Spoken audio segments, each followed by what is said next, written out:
बच्चों, AD education में आप सभी का स्वागत है। मैं आज आपके लिए कहानी लेकर आई हूँ। कहानी का नाम है नर्स।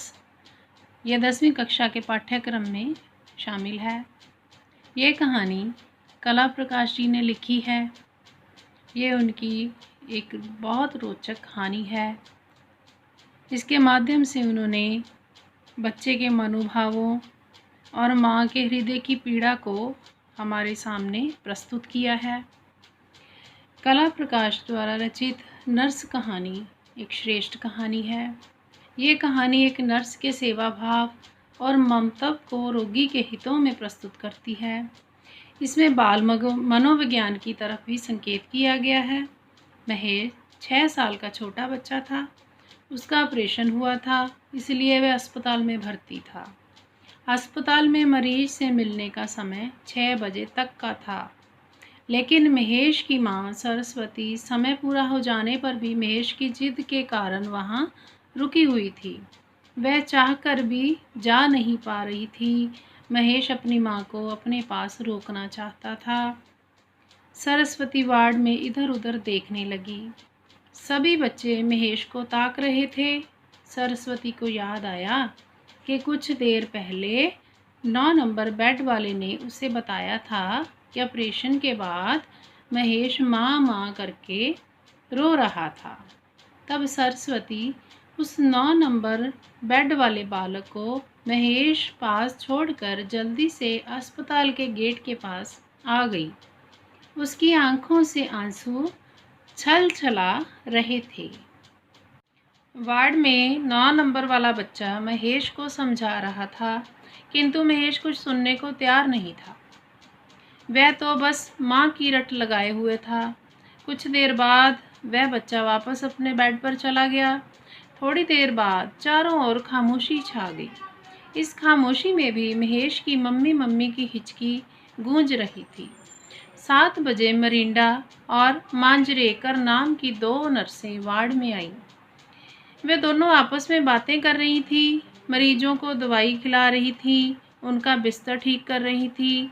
4 नंबर बेड पर पहुंचकर मरिंडा बच्चों से बोली कि उसका बिस्तर खिड़की के पास है और उसे बाहर का दृश्य देखना चाहिए, ना कि चादर में मुंह छिपाकर रोना चाहिए। मरिंडा में बच्चों के प्रति अत्यंत लगाव और प्यार था।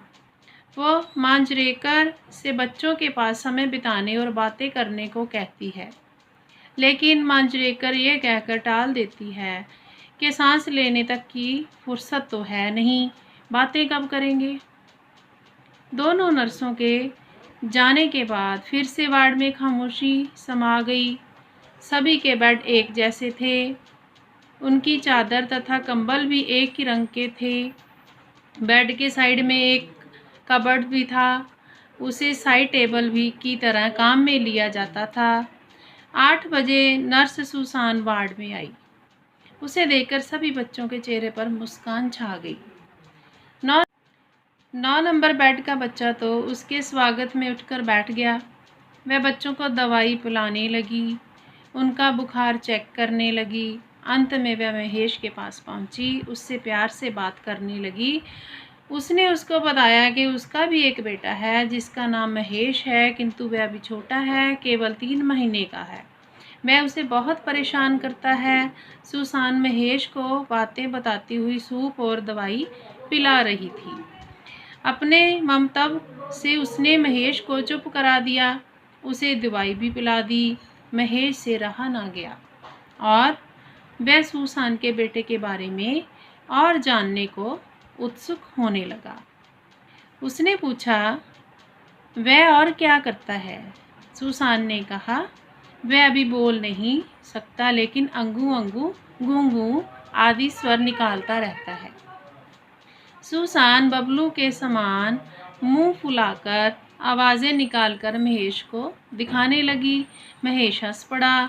सुसान ने महेश को कहा, अब उसे जाना है, जब ज़रूरत हो वह उसे बुला सकता है। दूसरे दिन जब सरस्वती महेश से मिलने अस्पताल आई तो बहुत विचलित थी कि उसका बेटा कैसा होगा। मम्मी को देखते ही महेश ने उसे गले से लगा लिया उसने माँ से अपनी बहन मोना के बारे में पूछा। क्या वह उसके आने पर रो रही थी? माँ ने उसे बताया, वह मोना को राजू के पास छोड़कर आई है।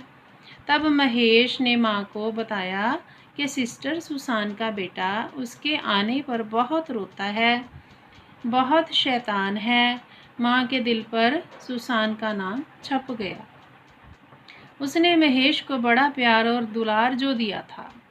बाद में जब माँ को सुसान से पता चल लगा कि वह तो अभी अविवाहित थी और उसने महेश से झूठ ही अपने विवाह की बात कही थी, तो माँ उसके स्वभाव और बाल मनोविज्ञान की समझ पर मुग्ध हो उठी थी।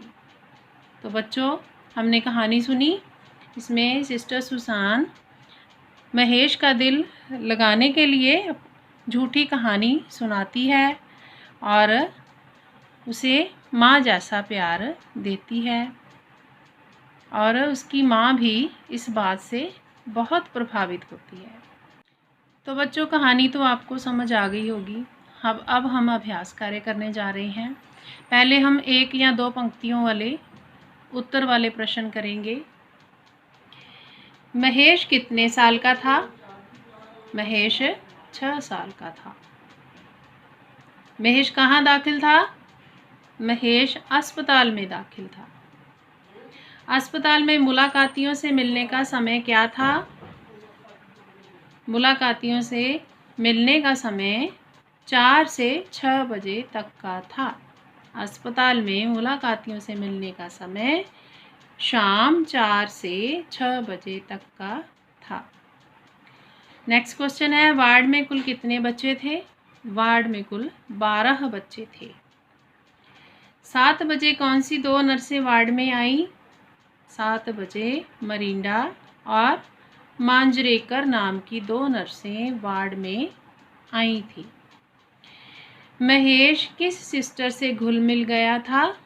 महेश सिस्टर सुसान से घुल मिल गया था। महेश को अस्पताल से कितने दिन बाद छुट्टी मिली? महेश को 13 दिन बाद अस्पताल से छुट्टी मिली। नेक्स्ट हम 3-4 पंक्तियों वाले उत्तर वाले प्रश्न करेंगे। प्रश्न नंबर 1, सरस्वती की परेशानी का कारण क्या था? परेशान क्यों थी सरस्वती? सरस्वती का बेटा अस्पताल में दाखिल था, उसका ऑपरेशन हुआ था। सरस्वती उससे मिलने अस्पताल आई थी। उसका बेटा उससे लिपट कर रो रहा था। सरस्वती का बेटा उसे वहाँ से जाने नहीं दे रहा था। बेटा सरस्वती की कोई बात सुनने को तैयार नहीं हो रहा था। बेटे का इस प्रकार रोना और तड़पना सरस्वती की परेशानी का कारण था। कहानी में हमने पढ़ा बच्चों कि वो अपनी माँ को जाने नहीं दे रहा था, अपने बच्चे को रोते हुए छोड़कर आई थी वो, इसलिए वो परेशान थी। सरस्वती ने 9 नंबर बेड वाले बच्चे से क्या मदद मांगी? सरस्वती को 9 नंबर बेड वाला बच्चा ज़्यादा समझदार और अक्लमंद लग रहा था। वह शायद 10 वर्ष का था। सरस्वती ने उसे पास बुलाकर कहा कि वह उसके बेटे महेश को बातों में लगाए, उसे कोई कहानी आदि सुनाए ताकि वह वहाँ से बाहर जा सके। लड़के ने सरस्वती की बात मान ली और उसकी मदद को तैयार हो गया। वह महेश के पास जाकर बात करने लगा। इसी बीच सरस्वती वहाँ से निकलकर बाहर आ गई। नेक्स्ट क्वेश्चन, सिस्टर सुसान ने महेश को अपने बेटे के बारे में क्या बताया? जब सिस्टर सुसान ने महेश को रोते देखा तो उसने महेश को बताया कि उसका बेटा भी उसी की भांति रोता है। वह बहुत शैतान है। उसका नाम भी महेश है। वह अभी 3 महीने का है, बिल्कुल छोटा सा है। उसने महेश को यह भी बताया कि आया उसे जब खेलती है या गाना गाती है तो वह खुशी के से हाथ पैर ऊपर नीचे करने लगता है जैसे नाच रहा हो। महेश के पूछने पर वह उसे बताती कि उसके बेटे को अभी बोलना नहीं आता, इसलिए वह अभी अंगू अंगू गूं गूं बोलता है। सिस्टर सुसान ने महेश को एक झूठी कहानी सुनाई थी। अपने बच्चे का नाम भी उसने महेश बताया था, जो कि 3 महीने का बताया, वह बोल नहीं सकता। ऐसी कहानी सुनाकर उसने महेश का दिल लगाया। दूसरे दिन महेश ने माँ को घर जाने की इजाज़त खुशी खुशी कैसे दे दी। महेश ने अपनी माँ को घर जाने की इजाज़त खुशी खुशी दे दी थी, क्योंकि सिस्टर सुसान के छोटे से बच्चे की बातें सुनकर उसने अपनी माँ के बारे में सोचा था। उसने अपनी छोटी बहन मोना के रोने की चिंता की, जिसे मम्मी पास वाले राजू के पास छोड़ कर आई थी। वह नहीं चाहता था कि उसके रोने से माँ का कष्ट बढ़े। वह उसी प्रकार अपनी बहन को रोने नहीं देना चाहता था, जिस प्रकार सिस्टर सुसान का बेटा रोता था।